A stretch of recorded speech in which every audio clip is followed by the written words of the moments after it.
Momento de tomar contacto en vivo y en directo con Berlín. Nos vamos a Alemania. Allí se encuentra nuestro corresponsal de nuestra cadena aliada de la Deutsche Welle, de D-News, de DW, trabajando en vivo desde allí, Thomas Sparrow, que nos trae, toda la información, no solo europea, sino también del mundo. Pero puntualmente ahora vamos a centrarnos en lo que sucedió en el Parlamento, en conmemoración a las víctimas y a los sobrevivientes del Holocausto en este 80º aniversario. Tomás, ¿cómo estás? Buen día.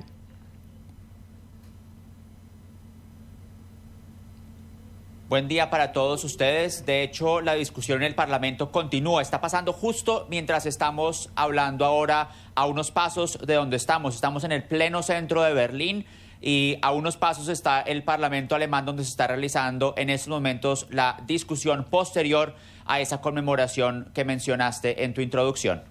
Perfecto. Lo que trascendió incluso fue que había sobrevivientes, ¿no?, que iban a llevar adelante algunos discursos, algunos testimonios en el Parlamento, y te quería preguntar cómo impacta esto en la sociedad, si reciben el mensaje de manera positiva, ¿no?, y qué piensan acerca de, la realidad política que están viviendo hoy en día.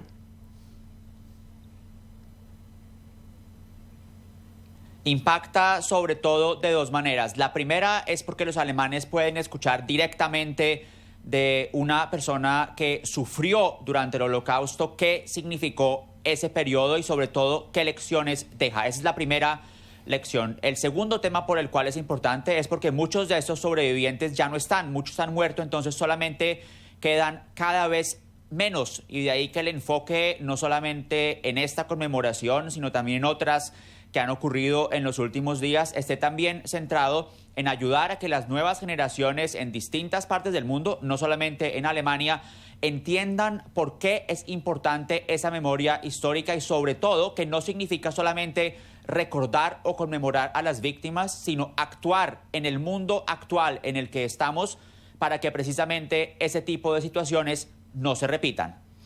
Y hay, una unanimidad, ¿no?, en este sentido respecto a los diferentes partidos políticos que se encuentran en estos momentos en Alemania, no solo con las víctimas, ¿no?, sino también con el tema en general.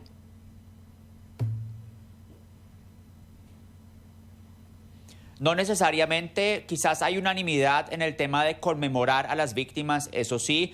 Donde no hay unanimidad es en el tema de memoria histórica, en el tema de cómo Alemania debe posicionarse ahora, 80 años después del final de la Segunda Guerra Mundial, en cuanto a su responsabilidad histórica.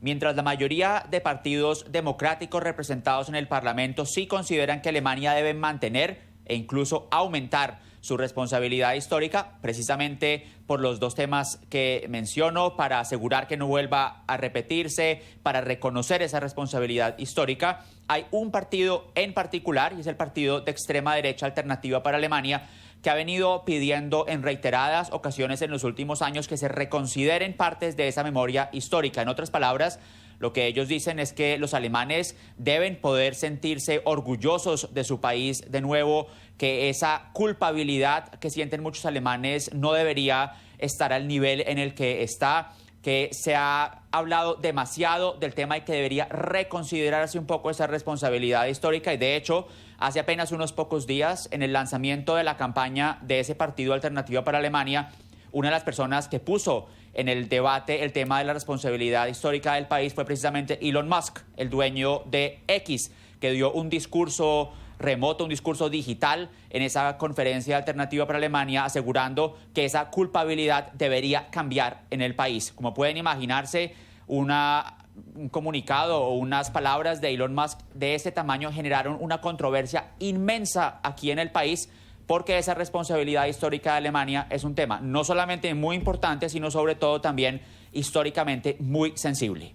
Y si tomamos todo esto que nos estás contando y lo volcamos a los datos duros, si se quiere, los porcentajes y los sondeos políticos que se vienen realizando de momento en relación a las figuras políticas y a los diferentes partidos en Alemania para las próximas elecciones, ¿cómo están los porcentajes de intención de voto de cada uno de los partidos, teniendo en cuenta este posicionamiento tan fuerte, ¿no?, que nos estás comentando?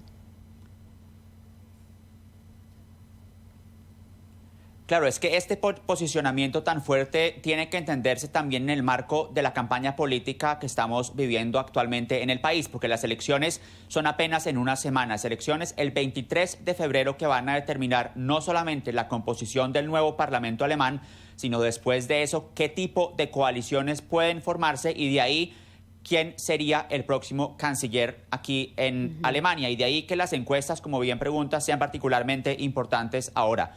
El partido que lidera la intención de voto es el Partido Demócrata Cristiano, el bloque conservador en Alemania, que se llama CDU-CSU. Eso significa que si esas intenciones de voto continúan, la probabilidad es muy alta de que el próximo canciller alemán sea quien lidera ese bloque conservador, Friedrich Merz. Y lo que significaría, en ese caso, es que Alemania giraría hacia la derecha, dejaría de ser un gobierno de centro-izquierda, como es actualmente, y pasaría a ser un gobierno de centro-derecha. En segundo lugar está Alternativa para Alemania, el partido de extrema derecha que mencionaba, y es importante eso porque los demás partidos han rechazado cualquier tipo de colaboración formal con el AfD. Sin embargo, se discute mucho ahora si esa barrera, ese muro, digamos, de contención se está desmoronando poco a poco, porque los conservadores han indicado que quizás en puntos concretos sí podrían contar con los votos del AfD. Y por debajo de esos dos partidos están incluso los tres partidos que hasta hace poco formaron la coalición de gobierno en Alemania: los socialdemócratas del canciller Olaf Scholz, los verdes y los liberales. Las elecciones que se realizan actualmente en Alemania, que van a ser el próximo 23 de febrero, son la causa directa de la ruptura de esa coalición de gobierno que ocurrió el pasado mes de noviembre. Excelente, Tomás, el panorama político, ¿no?, que nos presentaste en relación a esto, tomando un tema tan importante como el que se está desarrollando en estos momentos en el Parlamento, y bueno, también teniendo en cuenta cómo impacta y cómo es tomado como bandera de discurso político, ¿no?, por los diferentes partidos, algunos que, bueno, apelan a un revisionismo histórico y otros que bueno, por supuesto, continúan en el pedido de justicia. Y decías algo muy interesante respecto a justamente estas posiciones y tan diferentes, ¿no?, que cada uno plantea, que quería avanzar en el tema migratorio, que sigue siendo un tema importantísimo, no solo en Alemania, sino también en varios países europeos, ¿no?, que es un tema recurrente, que tienen problemas de migración irregular, personas que no tienen papeles para permanecer en el territorio. ¿Cómo ves este tema no solo en tu país, sino también en el continente? Los dos temas fundamentales, podría decirse, de la actual campaña política son, por un lado, la economía. La economía alemana está en problemas muy serios desde hace un tiempo, y esos problemas están afectando a los ciudadanos de diferentes maneras. Ese es un tema. El segundo tema es el tema de migración, relacionado en particular con la migración irregular y a su vez relacionado con el tema de seguridad, porque en las últimas semanas y en los últimos meses ha habido varios instantes de seguridad, varios problemas de seguridad que han llevado a que se endurezcan las peticiones sobre la política migratoria alemana. El problema más reciente fue un ataque con cuchillo que ocurrió en el sur del país, con navaja, en la ciudad de Aschaffenburg, en Baviera, que fue perpetrado aparentemente por un migrante de Afganistán. Y eso llevó a que ahora los diferentes políticos y los diferentes partidos estén discutiendo qué medidas deben tomarse para que el país pueda, digamos, retomar un poco su rumbo en temas migratorios. Los conservadores, en particular, como mencionaba ahora,